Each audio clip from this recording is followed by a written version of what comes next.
Welcome to the Embed Instructor Podcast, a show dedicated to helping you level up your instruction in order to craft authentic learning experiences for both you and your students. I'm your host, Lee Tucker, a high school English teacher and ed tech enthusiast, and I want to join you on your journey to becoming the best instructor that you possibly can. So if you're ready, grab your adventuring gear and let's get going.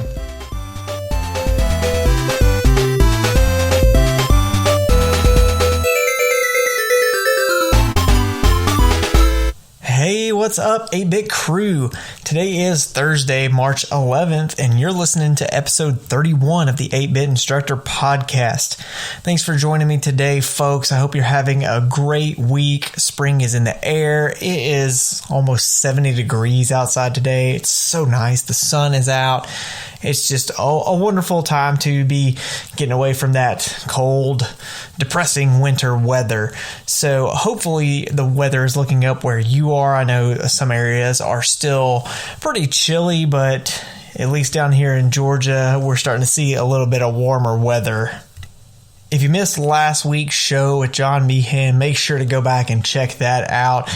John and Michael Matera dropped a new website last week, EMC Squared Learning, and it is phenomenal. I've spent the last week kind of browsing around the site and looking at some of the activities and resources that they have, and it's great stuff. I've already actually started using a lot of that stuff in my class, and I love the fact that it's very plug and play, where I can read up on it, watch some videos about it, and then just download it, tweak it to how I need it to work in my class, and then go.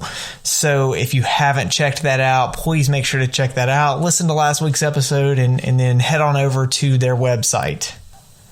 I got a great show lined up for you today. Later on in the boss battle, I got a new tool that I'm going to talk about, and that is Adobe Spark for education. It's a great tool that you can use for a lot of design stuff. So we'll get to that later, but first let's take a look at some news and updates around the education world.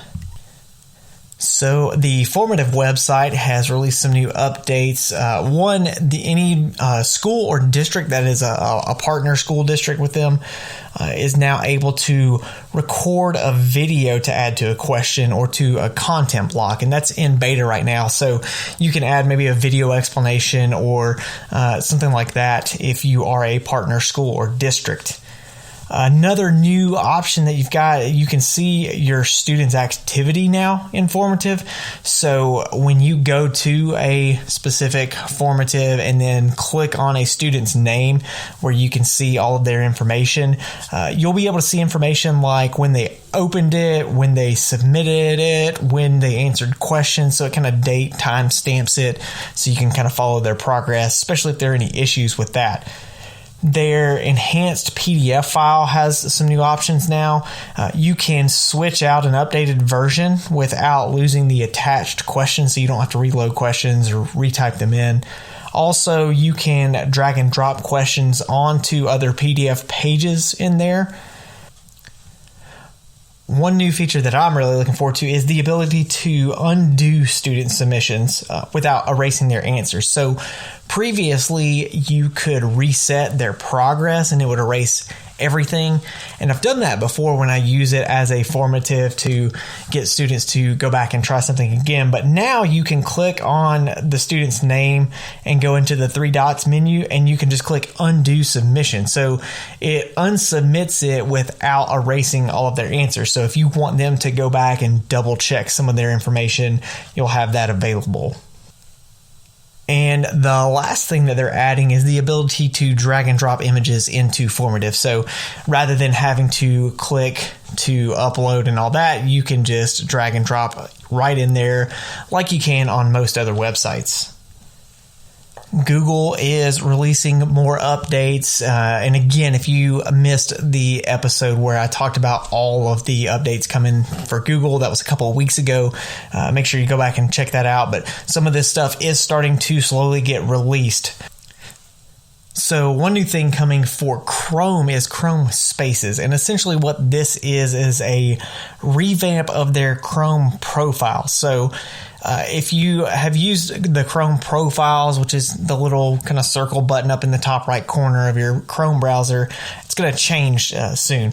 Basically, it's a way for anyone who is sharing a computer, or if you're like me and have like 5 different Google accounts, to separate all of that out. So you'll get customizable color schemes, backgrounds, bookmarks, saved passwords, all that kind of stuff.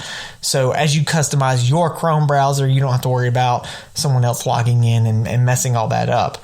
One new feature that I'm really looking forward to is the reading list feature. So you can add in any, like if you got some blogs or websites or anything like that you want to read later on, you can just click to add it to a reading list, which is great because, you know, if you've listened to me for any amount of time, you've probably heard about how I always have 50 tabs open, and half of them are usually things that I come across that I know I want to read later on, but I don't necessarily want to bookmark them because it's not something that I'm going to permanently save, but I keep it open to read later on, and then it just builds up and builds up. So I'm really looking forward to having that reading list option.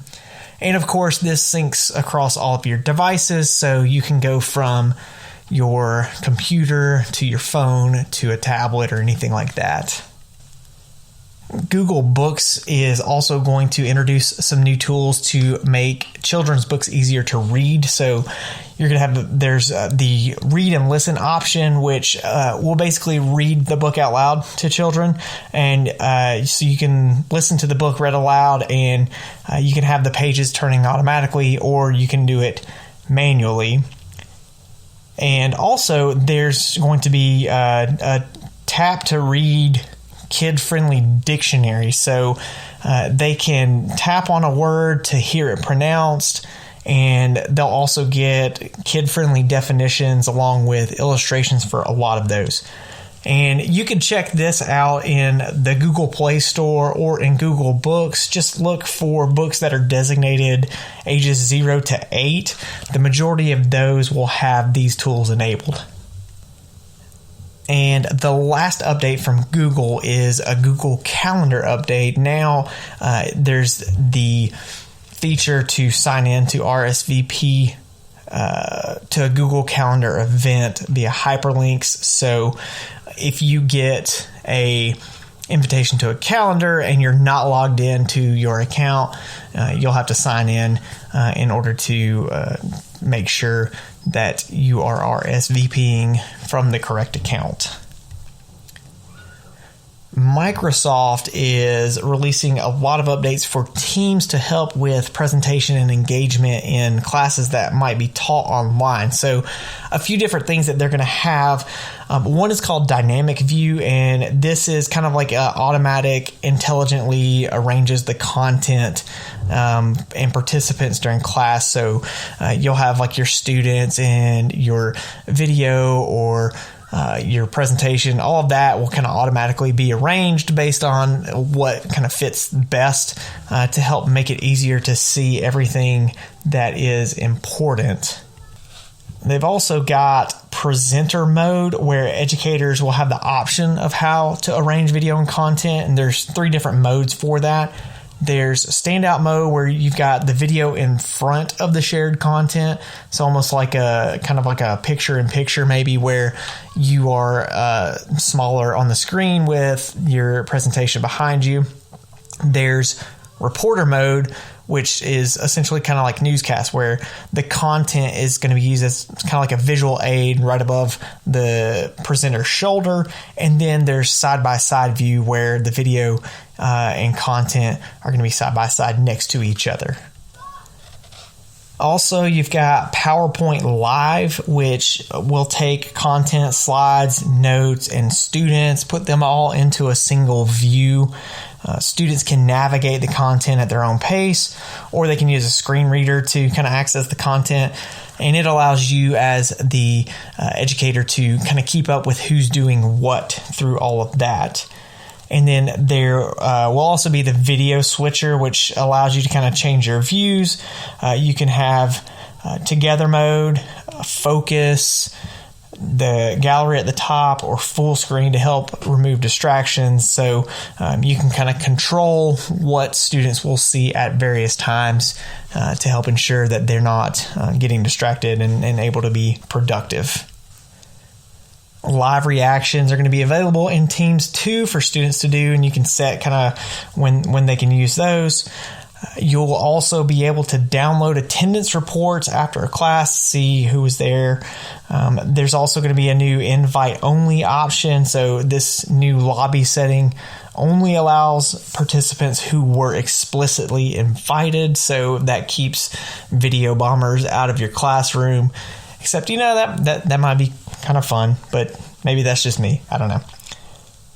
You can disable video to help remove distractions. So if you've got those students who are, visibly distracting everyone, you can just turn their video off. Same thing with chat. You've got new meeting chat moderation settings where you can disable it completely. You can set it to be on only during the meeting, or you can just enable it at all times. And then finally, a new feature for assignments in Teams. You'll be able to link thumbnail previews and assignments so students can see kind of an overview of it. And also, they're increasing support for larger file sizes for assignments that students may upload. So that takes care of news and updates. So let's go ahead and open up the treasure chest and see what's inside this week.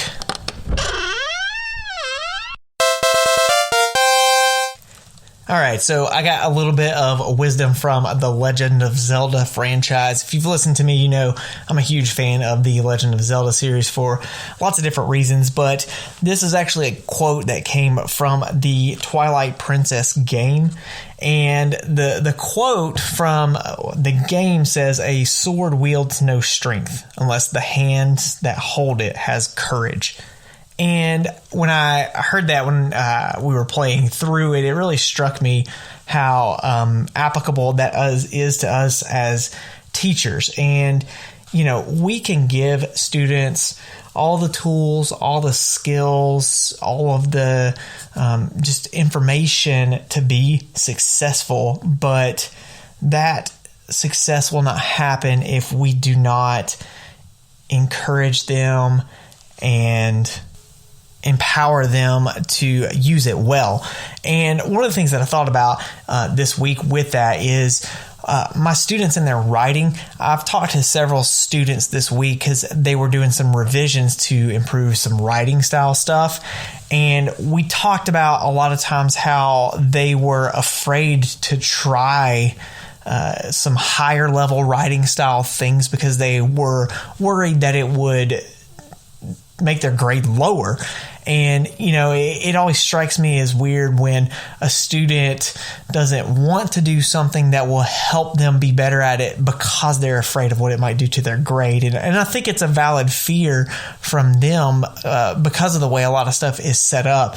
So I just encourage you to keep in mind, we're not just kind of teaching them. We've got to help them understand how to utilize it to connect to the quote in a courageous way, to step out there and do the best that they can with it. So think about that moving forward. Don't just throw those tools at them. Help them to see the usefulness in it and see how they could be better.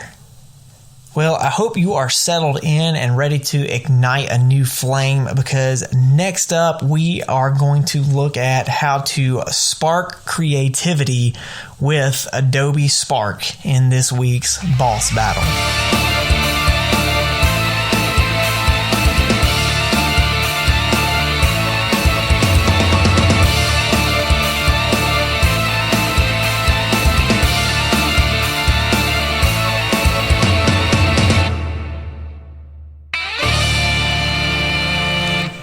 All right, crew, I've got a great tool to talk about with you today that will help with creativity, but also give you some variety in the things that you do in your class, and that is the Adobe Spark app. Now, if you're familiar with Adobe products, a lot of you may be familiar with Adobe Acrobat Reader, which is the PDF reader that is on virtually every computer that exists. But some of you, if you do any kind of digital graphics work or anything like that, will be familiar with programs like Photoshop, Illustrator, Premiere, and Adobe Spark is similar to that with slightly fewer features that you can do. So it's still very much graphics and design stuff, but it is set up in an easy to use way. So if the thought of graphic design makes you just cringe and is not something that you think that you would be good at, then Adobe Spark is actually something that will be very useful for you because it's set up to where you can easily pull a template and then add your own content information and all that kind of stuff. So I'm just going over the different products that are involved with Adobe Spark, as well as what's involved with the education account that you can set up with that.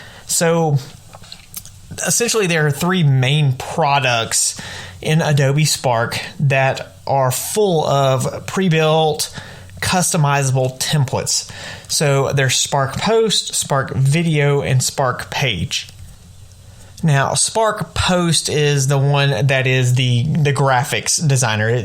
It's an easy way to create really beautiful graphics, and there's a wide variety of the types of graphics you can create, and the templates that you can use. So there are social media graphics. You create stuff for Facebook, Twitter, Instagram, all that kind of stuff, and they have the dimensions set up. So if you're setting up an Instagram post, it will use the dimensions for the square Instagram picture so that nothing gets cut off. There's also templates for print media like posters, flyers, business cards. So it could be something that's useful if you've got clubs or organizations or anything like that to design things with that in mind. Also, they've got some different advertising templates in there that you can use to maybe for some class projects or something like that. So when you're looking to create a design, there's tons of templates available already. And as you scroll through, you'll see the thumbnails of them so you can get an idea of how the overall design looks. But it's very easy to just click and edit, or what they call remix. You take that template, you change your information, or you can change colors and all that kind of stuff. Basically, if you could click on it, then you can edit it and change it to your own preference. So you can change things and add or subtract anything like text. You can change colors. You can add or replace images, icons, backgrounds, all that kind of stuff. So you could start with a template, but then maybe the picture in there is not real suited for what you're trying to say in your graphics. So there is a library of images that you can drag over to replace that with. Now, the images that are in their image library are all Creative Commons licensed, so you don't have to worry so much about licensing issues and plagiarism and all that. The icons come from the Noun project, and if you are familiar with the Noun project, you know how just great all of the icons are there. Really good looking, clean looking types of icons. And then there's another section that they just call Design Assets, and that's all kinds of stuff. There are illustrations. If you don't want to use like an actual photograph, you can find some illustrations. There are different types of brush strokes and all that can add a little artistic design to your graphic. You can add frames, you can add textures. They've got overlays. So there's no shortage of stuff that you can use and add and change and replace in a Spark Post graphic. Now, on the right side of the screen, there's also a right-hand menu that gives you even more options of things that you can do. So, one, they have a color scheme library. So, each design and each template has its own set of 5 colors for a color scheme. but you could go through the color scheme options and actually find a different color palette. And then when you click on it, it will replace all of the colors in the original design with the colors in the new palette that you click. So it's really interesting, and it's easy to use. You don't have to go in and change the color of every individual element. It will just do it for you when you click on it. There's also an ability to add some animation. So you can take a text or you can take an image and you can add some animation to it and make a little GIF file out of your graphic. So if you want the text to be moving to kind of catch attention, if you're posting something online, you can do that, or mess around with an image and have it, blur into focus or something like that. There's also background layouts, and so it's just a lot of different ways to arrange the background stuff, like an image and background color, and laying it out in different shapes and different arrangements and all that.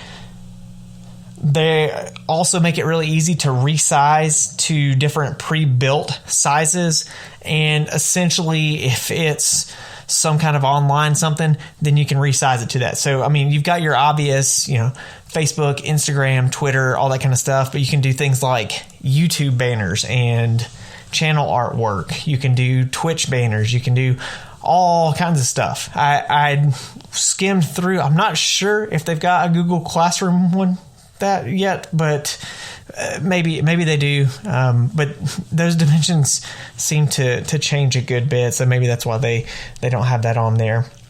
But it's really easy. It automatically changes those dimensions, and then you can kind of rearrange the elements and shapes and all that as you need to. And then the last thing they have is a design option on that right-hand menu, which will kind of overhaul the entire design. So if you look at some different variations, it'll give you some ideas of different designs that will change in a single click. So it completely changes everything: the arrangement, the fonts, the color schemes, all that kind of stuff, all at once. And again, it's just one click, so you don't have to really do anything other than click on a design that you really like. Additionally, you can actually create a library and share that with your class to use. So you can do things like adding brand logos or colors or fonts and things like that. So maybe you have like your school's logo, and then you can add your school colors.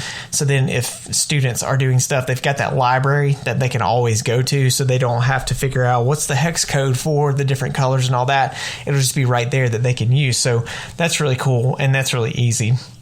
And I'll talk about the education stuff here in a little bit too. Another really cool feature in that too with images is it's in beta now, but it works really well, is the ability to remove background. So if you have maybe a picture of a person but you don't want the background in there, you can click that button and it will remove the background, and it does a really good job of it too. So that's definitely a plus in there. One of the sort of downsides is, at least just for me, I really like using gradients and doing gradient colors, and at least right now the gradient usage is not great. They do have some gradient options in the design elements area, but at least right now looking, I haven't been able to figure out a way to change the actual colors on it. So it kind of bums me out, because I really like being able to do gradients and overlays with things, but that's also probably something that's more of a Photoshop thing than an Adobe Spark thing. But just think about the different uses of something like this that you can have in your class. Obviously, as a teacher, you can design stuff. You can design posters. You can design graphics with, information for your class. You can do flyers for clubs and organizations and all that. But think also of how your students might be able to use that. Those are good ways to do things like summarizers, or putting together something like a book cover or a movie poster for something to show content and themes.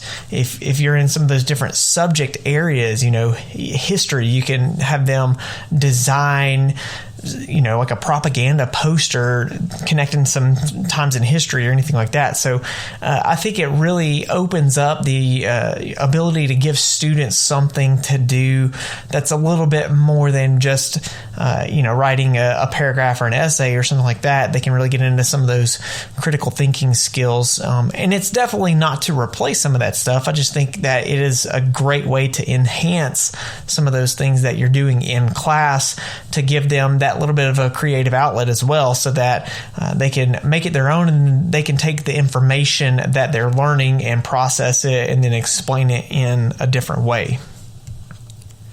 Now, the next app is Spark Video, and it's pretty much what it sounds like.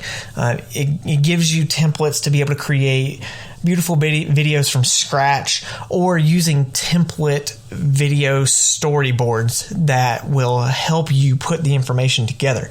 And that's a really cool thing. So what you can do is you can go in there and then you can pick from a template. So they've got different types of video templates, and to just use one as an example, there's one that's called Teach a Lesson. So as a teacher, you can click on that, and then what it does is it gives you little story frames and the kind of overall idea that goes in there. So for the Teach a Lesson template, it has overview and then concept, then example, explanation, you try it, and then summary.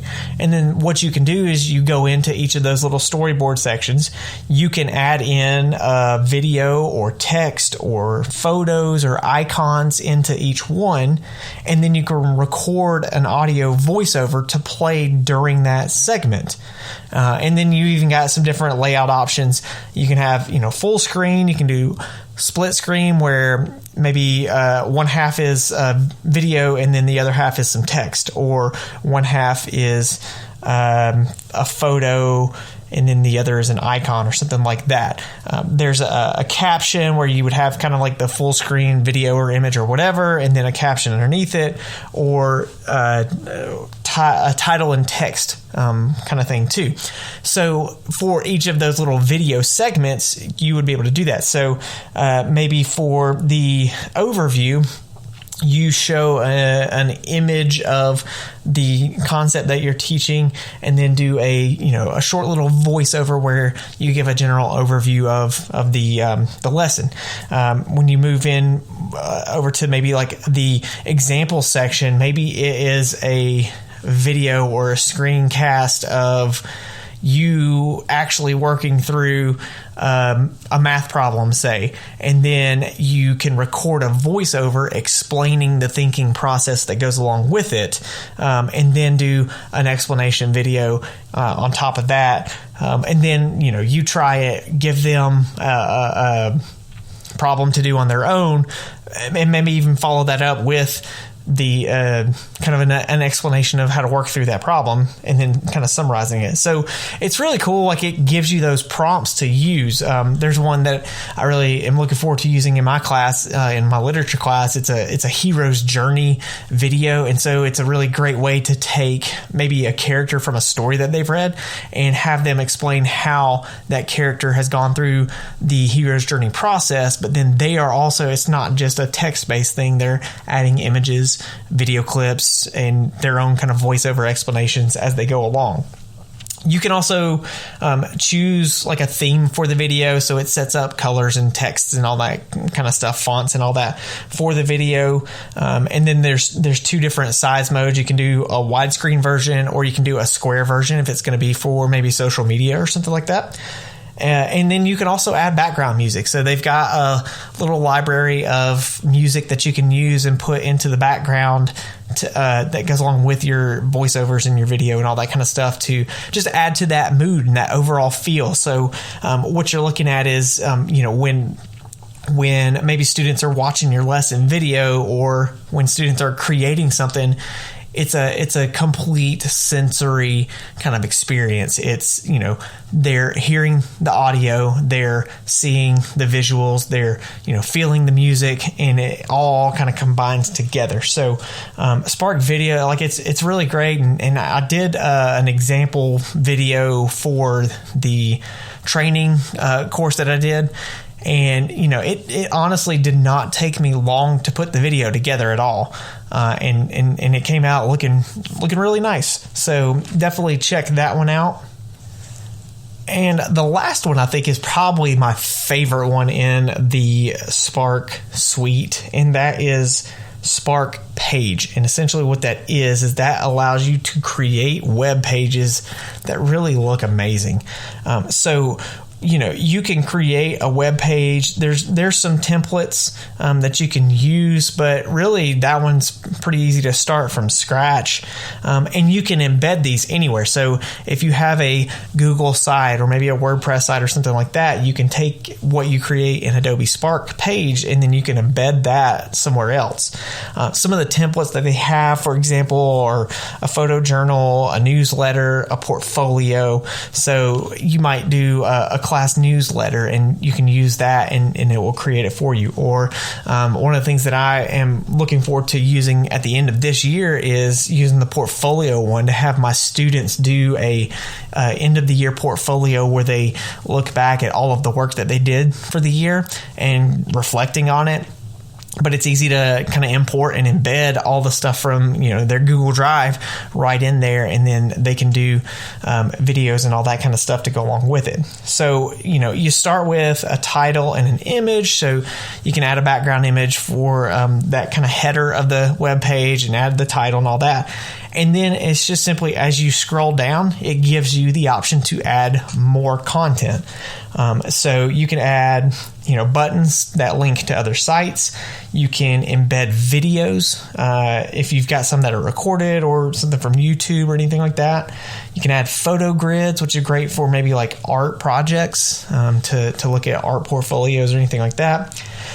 There's a glide show, which I really like, and it's hard to explain. Essentially, you might have a few different images, and then as you scroll down, the image is kind of static, but then there's like a box of text that will scroll up in it.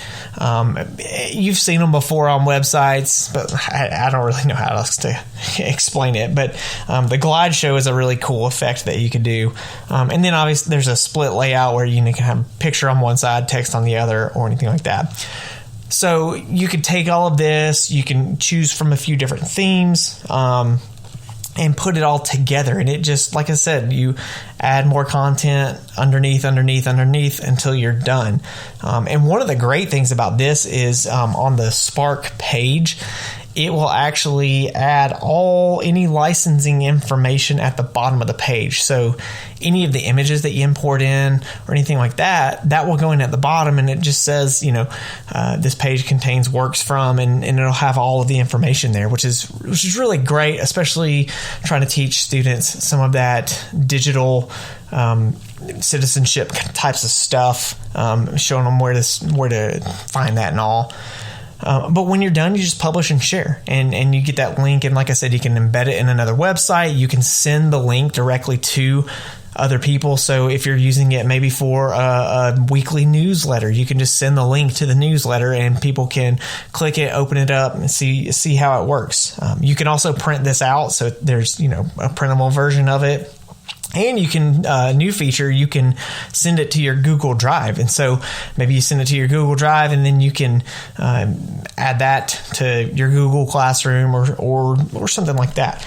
So, you could think there's lots of different ways that you can work with that for your class. And again, looking at what students can do, they can put together these really beautiful web pages for projects that they're working on. So think about that and how that stuff could potentially be used in your classroom. Now, the last thing that I want to talk about is the Spark for Education program. So Adobe Spark does have free education accounts that you can connect to that will allow you to create classes, and you can assign projects to students. So the way this works, there's a couple of different ways. So one, if your work email address is a .edu or one of those k12.state.gov email addresses, then you can sign up really easily. You just go to the Adobe Spark page, and I will put a link in the show notes to that. And then you'll just click to sign up for an education account. And if you're logged into your .edu account, it creates it for you. Now, if you have some kind of other domain, so for example, my school's email address is carrollcountyschools.com. So since it doesn't have an edu, I was not able to actually sign up for it myself. But what you can do if is something that you really want to look into using for your class, you just have to contact your IT administrator and they can set it up for your district. So you can send them address. It's spark.adobe.com/edu, and it has all the information about how IT admins can get all that set up. But just from an education standpoint, everything in Adobe Spark has safe search on it, so you don't have to worry about students searching for images and then finding things that may not be really appropriate. It is COPA and FERPA compliant, or is it COPPA? I don't know. I can't remember. But it is compliant with all of that. So especially in those younger grades and all that, you've got that compliancy going on there. And one of the best parts about the education account is that all the premium features are free. So Adobe Spark is a free app that you can use, but it is limited as far as all the images and the content elements and all that kind of stuff that you can use. But if you have an EDU account, then you get all of that premium stuff for free, and so do your students. And then the last thing that I'll mention is the Education Exchange. So what that is, it's at edx.adobe.com. It is a database of pre-done lessons that you can use to give to students. So there are already a lot of lessons that you can use Adobe Spark for, and you just can search. You can filter to your grade level and your content level, and then potentially find some lessons that have already been done to use for your class. And the wonderful thing is that it's set up where you can actually download it into a Google Doc. And so it will have all the instructions there for you, downloads into your Google Drive, and then you can just assign it or send it to students from there. So it's a really cool feature. And, I was looking through the library of some of the lessons, and they've got some really cool stuff on there that other educators have come up with. So that's the cool thing about the Education Exchange, is that it is a lot of teachers on there who have done some of this stuff in their classroom, and then they have added that up into the Adobe library. So, Adobe Spark, it's super easy to use, and like I said, it's free. You can create that free education account, and it's definitely something that I would heavily recommend looking into, especially if you are looking for ways to change some things up in your class to give your students some kind of outlets for creativity and what they do in your classroom. And, it's pretty easy too on them. They just download it and share it with you, and then you've got their end product to look at. So definitely check out Adobe Spark. Like I said, I will put the link in the show notes to get you connected to that. And hopefully that will give you just another little tool in your toolbox to help you level up what's going on in your classroom. So that will take care of this week's boss battle. Up next is the 8-Bit Crew Members Board.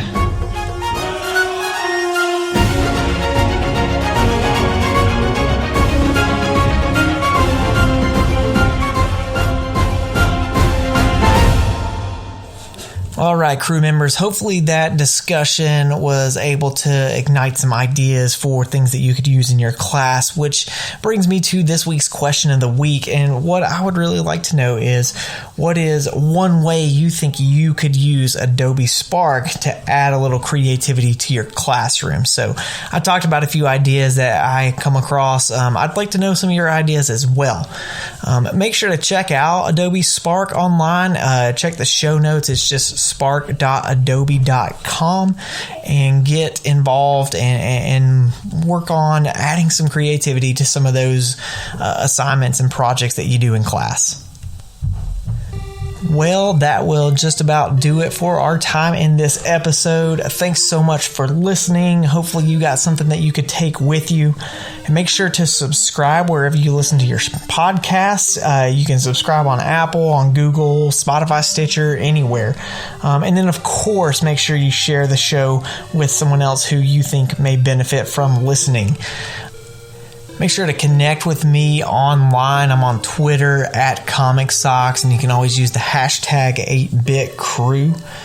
And if you want to come on the show and share with the community, I'd love to have you on. Reach out, just sharing something that is interesting or new that you're trying in your class. I'd love to hear from you and talk to you about it. So stay safe. Again, I'm proud of you. I'm proud of the work that you're doing. Keep getting out there. Keep giving it your best. Keep leveling up your teaching craft. And until next week, may your swords stay sharp and your shields hold strong.